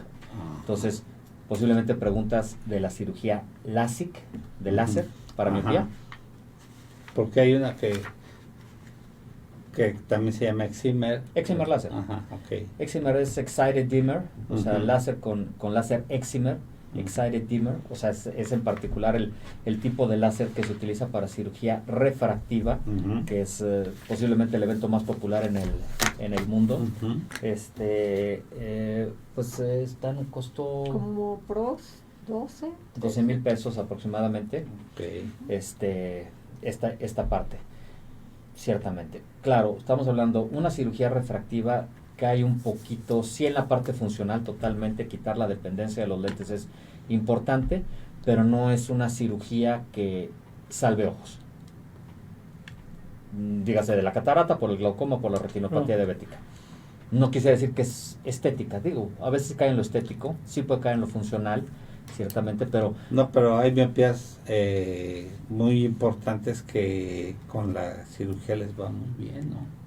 Actualmente, aún con los aparatos de cirugía refractiva más modernos, que ya están en la 5ª generación, ya no se recomienda en general hacer cirugías refractivas de más de 8 o 9 dioptrías de miopía. Lo que hace 20 años posiblemente los médicos quitaban 12, 14 miopías. Al cabo del tiempo, con el uso y las evidencias, no se recomienda mayor de esa graduación. Okay. Entonces, no soluciona... Son cosas que es importante aclarar, ¿no? Claro, sí. Obviamente esto va muy de la mano con el grosor de la córnea, pero de todas maneras, cuando hay que hacer una ablación de la córnea de 10, 12, 14 dioptrías, la cantidad de tejido que se consume es mucho y por lo tanto deja una córnea muy delgada. Entonces, para esos pacientes existe la posibilidad de colocar lentes particulares que se llaman ICLs o lentes fáquicos. Sobre el cristalino se pone un lente de un grosor muy muy delgado entre el cristalino y el iris. Entonces eso para los pacientes que son muy miopes y que no son candidatos a cirugía LASIK, y que tampoco es lo más recomendable a una persona de 20, 25, 30 años quitarle el cristalino y ponerle un lente intraocular, eso se llama facorrefractiva. Hay gente que lo practica, es decisión del oftalmólogo y del paciente, pero la siguiente tecnología más moderna es la introducción de lentes ICLs y eso puede paliar grandemente una miopía elevada. Dentro de las muchas preguntas que hay, pues ahorita vi una que más o menos tiene algo que ver con esto. Dice, si tengo hipermetropía y astigmatismo y ya me operaron, ¿lo puedo volver a hacer? Me dijeron que no porque me estiran mucho el ojo, pero ahora creo que necesito más aumento. ¿Qué recomiendan, Mariana? El hacer retoques, que ese es el nombre como tal, hacer un retoque corneal de láser, depende de una valoración muy específica. Hay que hacer un estudio computarizado que es la topografía corneal, ver cómo quedó esa córnea después de la primer cirugía y ver si es factible un retoque, ¿sí? Ver si es factible. O sea, dependerá mucho de eso, porque ciertamente la combinación de hipermetropía con astigmatismo es la más difícil de corregir con Excimer láser. La miopía de 3 dioptrías con 0.50 o una dioptría de astigmatismo, que es lo más frecuente, la miopía con astigmatismo es el defecto refractivo más frecuente. En esos rangos son pacientes, el primo del amigo, del novio, del hermano, que quedó súper bien. Bueno, pero esa persona tenía 2 dioptrías de miopía con 0.50 astigmatismo y quedó viendo como águila. pero otra persona tiene hipermetropía con astigmatismo, no le va a ir de la misma manera. Claro. Entonces, No es como los lentes esos que anuncian que se ajustan así con los tornillitos. eso es exactamente lo que hablábamos del cristalino, de cambiar su Sirve. aplanamiento, de su aplanamiento y de su abombamiento. Es lo mismo. Con este tornillito es lo que hace el cristalino de manera natural, se aplana o se abomba. Entonces eso cambia el índice refractivo y por eso es que puede servir para ver de cerca, ¿sí? O puede servir a un paciente que es hipermétrope, o sea que tiene graduación positiva, le puede funcionar en algunos casos, ¿sí? Pero no es panacea, no es algo que solucione de nada ninguna más manera. que obviamente la cuestión mercadológica Claro. y la inversión que hacen ante los medios masivos, pues te gustaría venden saber- ilusiones. Nos gustaría saber cuándo Cofepris va a intervenir en eso, ¿no? En las En tratamientos milagros. exactamente. O sea, cuándo realmente va a decir, poner un alto y decir, no, esto no es cierto. Pues es que ya ves que ahora las cuestiones científicas las están, yo pregunto del centro de CONACYT que hay en el Conde de Valenciana de investigación para hacer las topografías, ¿qué va a pasar con eso? Porque está auspiciado por CONACYT. Estaba. Sí, claro. Cuando ahora hay persecución de los investigadores. Cuídate, Juan, que por ahí te Sí, andan no, buscando. ya. Sí, es un tema complicado, pero hablando muy puntualmente, esta es una situación donde Cofepris tendría que intervenir para efectivamente quitar los tratamientos milagro, y este es un tratamiento milagro. Estos lentes tienen un principio, pueden funcionar para algunas cosas muy O particulares. como esos lentes de águila, ¿no? Que Eagle Eyes. visión de, sí, Ujú. o sea, Pero Todo no eso, sirve, sí, ya claro. los probé, no sirve. es que a Zaid ya la han operado 2 veces o cuántos. No, ¿Dos? solamente Una una vez. vez.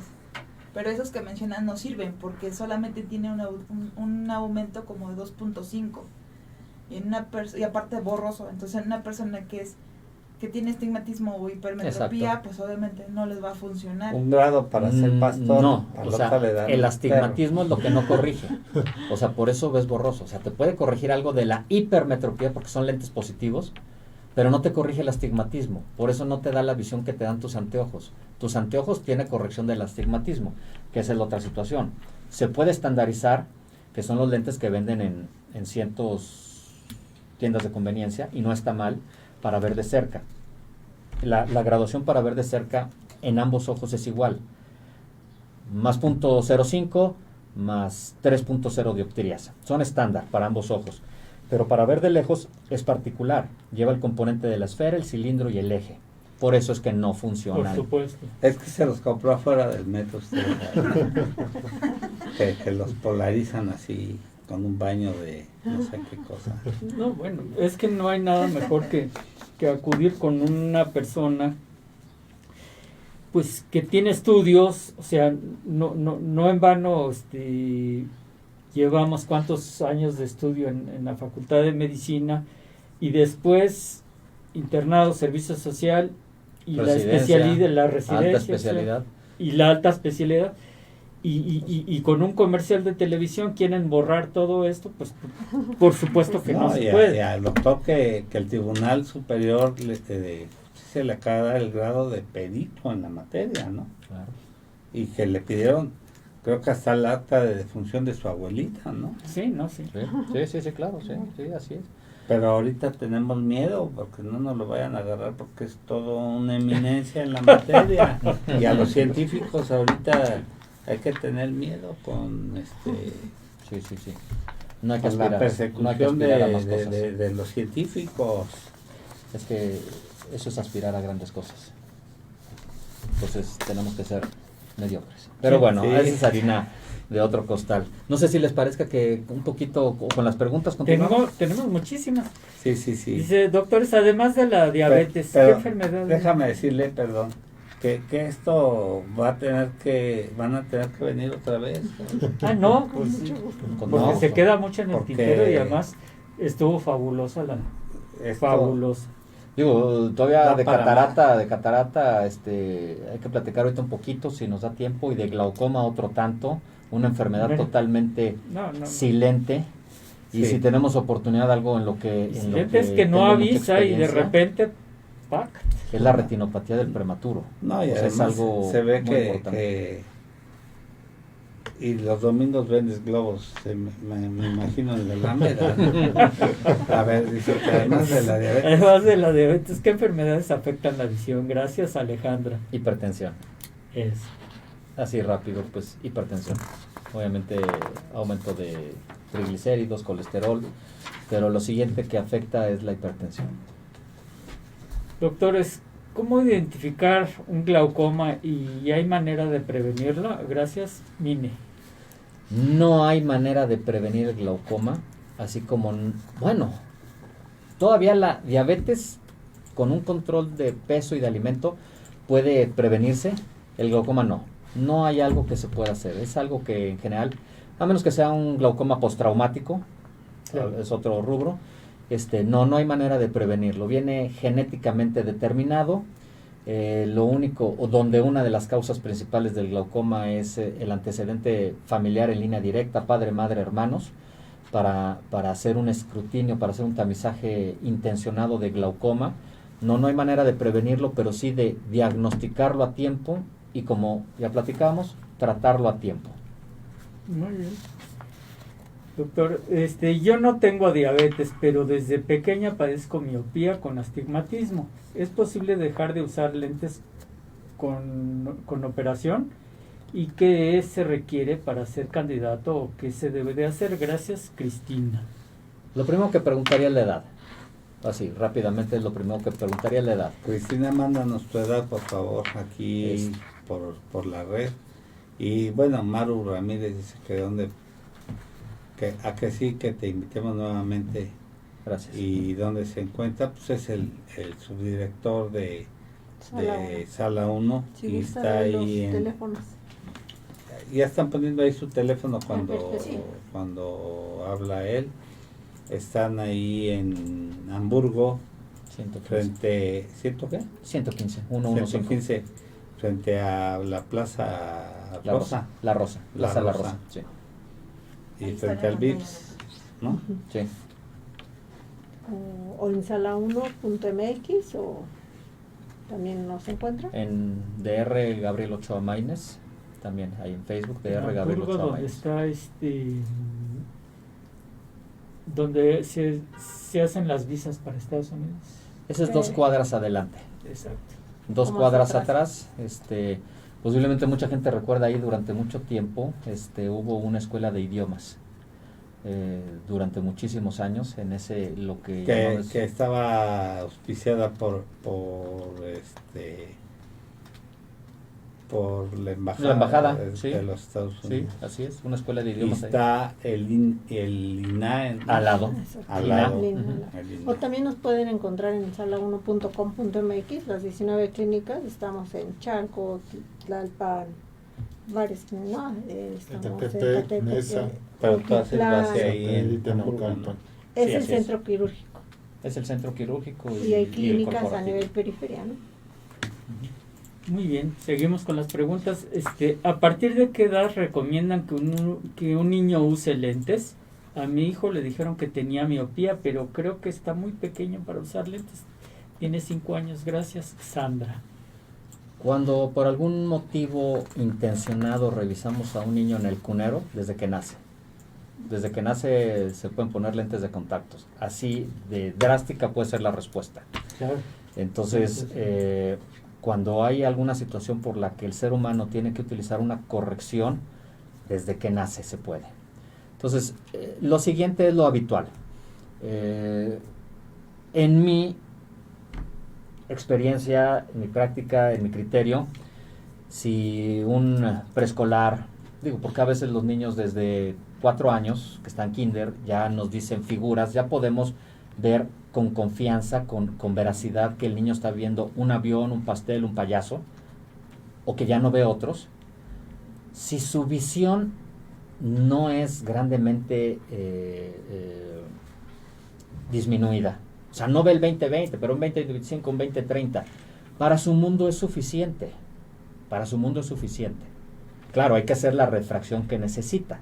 Si su refracción es de menos 0.25 con menos 0.25 de miopía, con menos 0.25 astigmatismo, deja en paz al niño. Déjalo en paz. ¿Sí? No le pongas un grillete que son los anteojos. ¿Sí? Cuando un niño tiene la necesidad y obviamente el uso de sus anteojos le ayuda a ver mejor, es un niño que cuida sus lentes. Cuando el niño siente que sus anteojos no le mejoran, el lente va a dar por allá. Entonces, no hay edad para utilizarlo en cuanto se prescriba. Mi criterio es, si la graduación es bajita, déjalo en paz. Si es bajita. Si compromete la visión de manera trascendente, que utilice sus anteojos. Además tienen mecanismos de compensación, ¿no? O sea, con de adaptación, acomodación, más bien de acomodación. Es lo que decimos, o sea, los niños acomodan mucho, lo que platicamos del cristalino, o sea, el cristalino puede aplanarse o abombarse mucho, que el niño puede suplir esa pequeña necesidad. Hablamos de graduaciones pequeñas. Claro. Cuando necesita graduaciones más elevadas, sí es necesario que utilice los lentes, pero el mismo niño va a buscar sus lentes porque sabe que le ayudan. Entonces, es una cuestión, como todo en la medicina y en la vida, ¿qué tanto es tanto? Para decir, pero con respecto a la edad para que utilice lentes, ya lo respondí, desde el nacimiento ponemos lentes de contacto. Pues hay que ver que la visión es un privilegio, ¿no? Nos comentaba el doctor Gabriel que él ha venido a hacer interconsultas aquí al hospitalito. Entonces, que el hospitalito goza de mucho prestigio con el doctor Fernández Pena, ¿no? Así es. No, claro, tienen un servicio de lunero, de terapia intensiva. Digo, en particular no soy pediatra ni quiero decir cosas, pero sí tengo experiencia en ver prematuros, retinopatía del prematuro. Y obviamente cuando una instalación sanitaria, un hospital puede procurar la vida de estos niños prematuros, una de las cosas importantes es revisar la retina, ¿sí?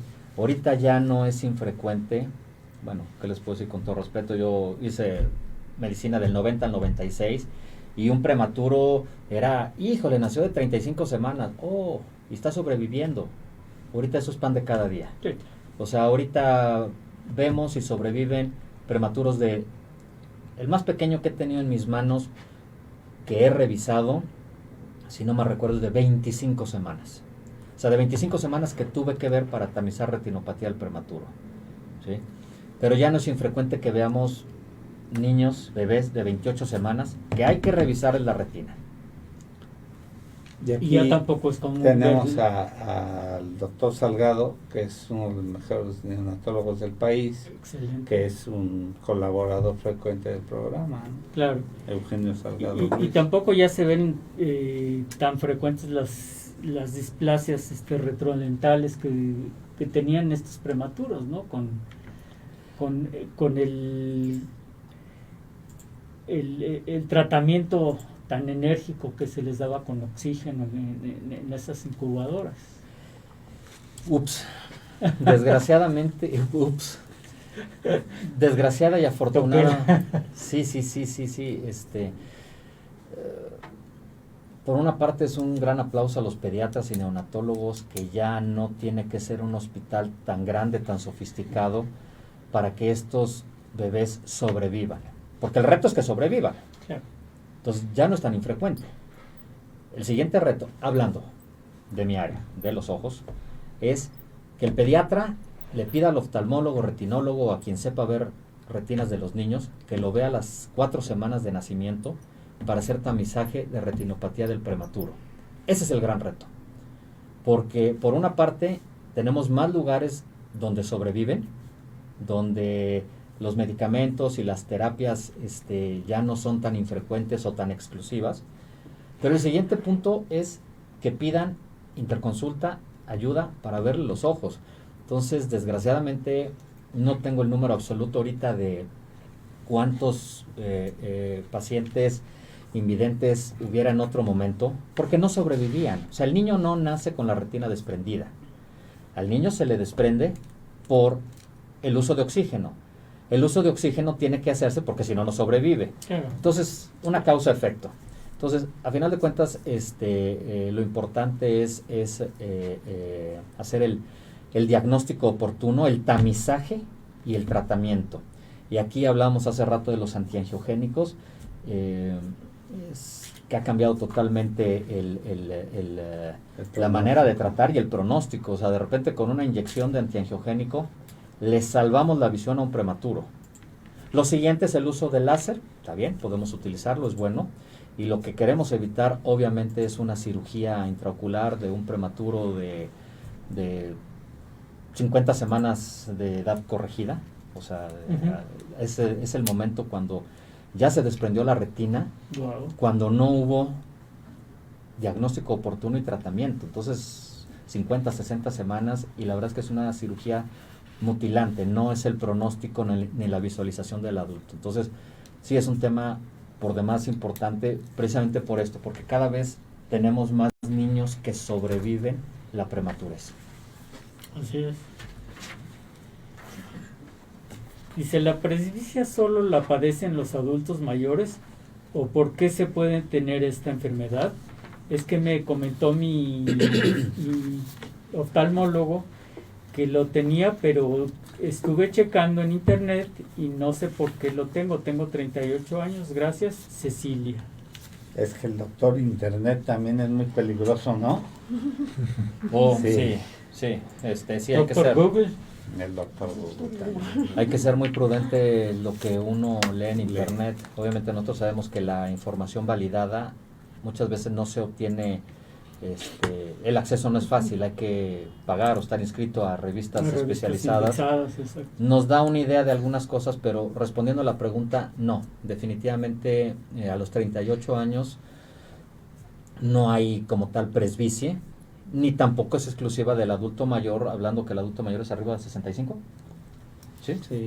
No, la presbicie puede empezar ciertamente a los 40, ahora 38 años, habría que ver si es hipermétrope, o sea, ya necesitaba lentes positivos para ver de lejos, entonces, con alguna posibilidad, pudiera ser que a los 38 tuviera esta necesidad de utilizar lentes más positivos para ver de cerca.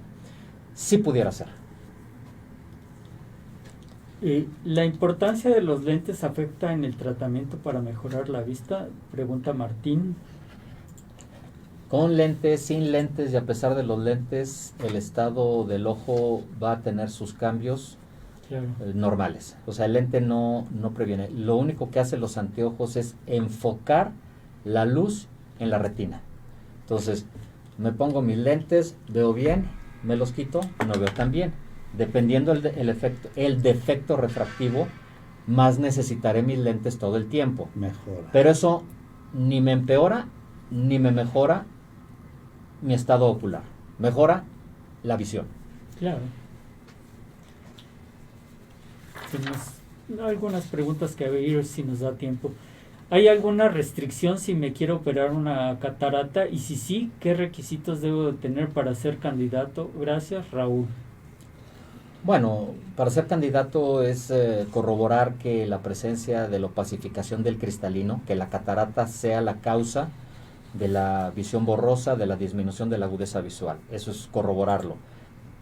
2, no hay restricciones per se, salvo que comprometa cardiovascularmente la cirugía de catarata a un paciente con problemas graves de corazón o neurológicos. Graves, muy graves, porque operamos pacientes con síndrome de Down o algunas otras alteraciones con anestesia general, se puede hacer. Entonces, no las hay. Básicamente, todo mundo en el momento adecuado puede operarse de catarata. Muy bien, muy bien. A ver, no entendí bien esta pregunta, pero dice, ¿cuál es la diferencia al usar lente normal De los de contacto. a los de contacto? ¿Hay alguna diferencia en el tratamiento o es X? Saludos, Carlos. No, ciertamente el lente de contacto, cuando hay un problema un poco más grave en la córnea, digamos un queratocono, el lente de contacto le favorece visualmente al paciente, ciertamente. O sea, puede ser que vea mejor con el lente de contacto, pero no hablando de casos muy específicos de patologías corneales, es lo mismo utilizar un lente de armazón, un anteojo, que un lente de contacto. La tecnología ya del lente de contacto, como todo en este mundo, ha avanzado muchísimo. Entonces, ya hay lentes de contacto permeables al gas, permeables al oxígeno, que pueden hasta quedarse en el ojo un día, hasta una semana, ¿sí? Entonces, eso depende mucho del uso y demás. Entonces, ya no estás tan satanizado que te tienes que quitar el lente en la noche. Es recomendable, sí, pero hay algunos lentes de contacto. ¿Y la diferencia entre los desechables y...? O sea, la diferencia no en cuestión de precio, sino en cuestión de seguridad, por lo que estaba comentando. Cuando el lente de contacto es permanente, este lente sí se recomienda quitar porque su manufactura es un poco más robusta. No soy experto en lente de contacto, esto es en general, digo, porque también los optometristas manejan la contactología, entonces es un área de experiencia de ellos, pero en general el material del que está hecho, los que se pueden dejar son desechables. Entonces una cosa lleva a la otra. Entonces cuando se puede quedar el lente un día, hay lentes de contacto de uso diario, los utilizo y los tiro. Hay otros de una semana, hay unos de mes y hay unos permanentes. Cuando son permanentes, o sea, compro mi lente de contacto y me va a utilizar hasta que se deteriore, estos son recomendables quitarlos después de 8 o 10 horas de uso. Y los que se dejan puestos en la superficie corneal, pues pueden durar 24 horas, no sé si hasta una semana realmente, ¿sí? Entonces, el material, que ya son muy sofisticados y adecuados, nos permiten esa facilidad. Y estéticos, ¿no? Porque se cambian de color. Ojos azules, ojos verdes, grises. Sí. Siempre y cuando sea el lente, porque... Dice que no. No, yo nunca pude usar lentes de contacto, me lastimaban mucho los ojos. Sí, claro. Sí existe... Es que no fue a sala 1. Exacto. Yo por eso uso ojos verdes naturales. Eso. Muy bien. A ver si nos da tiempo. ¿Cuál es la diferencia de un miope, hipermétrope, el estigmatismo, glaucoma y cataratas? Hijo, digo, creo que es solo son enfermedades que tienen cuando hay enfermedades degenerativas, o cualquiera las puede tener. Gracias, Rodrigo. Bueno, pues es todo un curso de oftalmología. Sí, pero rápido. Los primeros son defectos refractivos que suceden desde la infancia. La miopía puede estar combinada con el astigmatismo, la hipermetropía puede estar combinada con el astigmatismo. Eso le llamamos defectos refractivos que se corrigen con lentes. Utilizar lentes no es una enfermedad, es una característica. La mitad de las personas en el mundo utilizamos, la otra mitad no lo sabe que tiene que usarlos, más o menos. Entonces es una característica. Lo siguiente, las cataratas y el glaucoma. La catarata tiene una solución muy precisa y muy adecuada. Puede solucionarse una catarata con extrayéndole y poniendo lente intraocular. El glaucoma no se quita, se trata. Perfecto. Y aquí hay una pregunta muy interesante. ¿Cada cuándo hay que ir al oculista o oftalmólogo? ¿O solo es a partir de cierta edad? Gracias, Sonia. Bueno, al igual que en muchas otras áreas del cuerpo, especialidades, lo adecuado es tener una revisión rutinaria. Hablamos actualmente existe la norma oficial mexicana que recién nacido tiene que tener un tamizaje visual. Entonces, desde ese momento ya tendríamos que estar viendo al ser humano. Eso es un tamizaje para ver que no haya problemas más graves. Después de eso, la sugerencia podría ser en edad preescolar, cuando podamos validar que lo que el niño nos diga con respecto a la visión que sea confiable y hacer un examen de agudeza visual. Entonces ya desde ahí pudiera ser válido Si todo está normal, esas revisiones pueden ser cada 2 años. Si la necesidad de lentes es mayor, cada año. Claro. Después de eso, pues si todo va bien con las situaciones refractivas y demás, pues, ¿qué podría decir? O sea, una vez al año puede ser muy adecuado, podría ser excelente que lográramos eso, pero si no, de repente alguna revisión a los 10, 13, 15, 18 años. Ahora, cuando ya hay un problema diagnosticado, debe ser con la frecuencia que el especialista dictamina. Digas, un paciente que tiene retinopatía diabética, el especialista dice, nos vemos en 9, 6, 3, 2 meses cada semana, igual que en glaucoma. Pues muy bien. Tenemos 2 preguntas más, pero no creo que ya Ya. tengamos tiempo. Ya estamos en... Se las pasamos. Pues. Pues si quiere rápido, las A ver, contestamos. vamos. Adelante. Para mejorar la visión, ¿qué recomiendan hacer? ¿Hay ejercicios, alimentos o alguna alternativa para cuidar y mejorar nuestra vista? Saludos, Fabiola. Pues la zanahoria. Científicamente comprobado una buena alimentación, eso es definitivo. El utilizar iluminación adecuada cuando se lee, cuando se hacen actividades precisas, pero realmente la ciencia no hay evidencia que haciendo ejercicios vayamos a mejorar nada. Claro. Y la última pregunta, dice, mi mamá me dijo que para limpiar mi ojo usara té de manzanilla. Sí funciona, gracias, Carla. La manzanilla como tal tiene un efecto antiséptico, con muchas cosas de la naturaleza los prehispánicos lo utilizaban y algo funciona, pero de uso rutinario no es adecuado. Y menos con azúcar. Exactamente. Así es. Entonces, Sí. no validaríamos que utilizar eso rutinariamente fuera adecuado. Tampoco necesariamente es nocivo. Con un chalación, ponerse una bolsita de té. Pero ahí lo que nos funciona en el ursuelo, la chalación, es la perrilla comúnmente utilizado, Ajá. es el calor local, es lo que nos funciona. Un chile. No tanto. No, sí. El calor local favorece el flujo sanguíneo y eso es lo que nos puede ayudar A en la que presencia reviente. de una, pues, o que disminuya, ¿no? El calor. Sí, así es. Bueno, Sensacional, sensacional. pues muchas gracias. Quedó todavía mucho en el tintero. Sí, y queda abierta una invitación para que la programe aquí SAI. Pues muchas gracias al doctor Gabriel Ochoa Maynés, que es el subdirector en Sala 1, a la licenciada Eva Martínez Flores y al licenciado Juan Lizardi, que nos hicieron favor de estar con nosotros aquí, y pues ya saben que tienen 20 clínicas y que tienen una gran cantidad de oftalmólogos y optometristas a sus órdenes para poderles ofrecer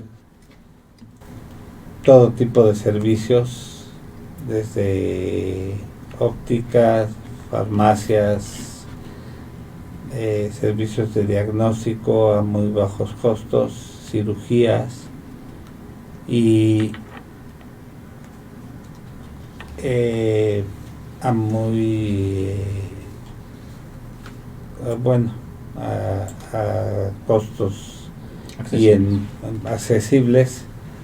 Y pues gracias por estar con nosotros, a toda la gente que nos hace favor de escucharnos, a nuestra producción, a Sai, a Alex, a Rita, a Yanin, a todos, a mi compañero el doctor Jaime Kleiman y a toda la gente que nos hace favor de escucharnos. Que tengan un excelente día y un mejor fin de semana. Muchas gracias. Muchas gracias por la Gracias. Gracias. Gracias por la invitación. Gracias.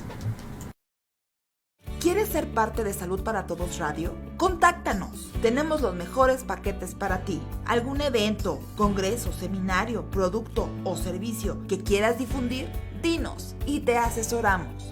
WhatsApp y Telegram al 55 12 42 35 75 o visita www.zrproducciones.com.mx. Sé parte de la mejor mesa de médicos en la web.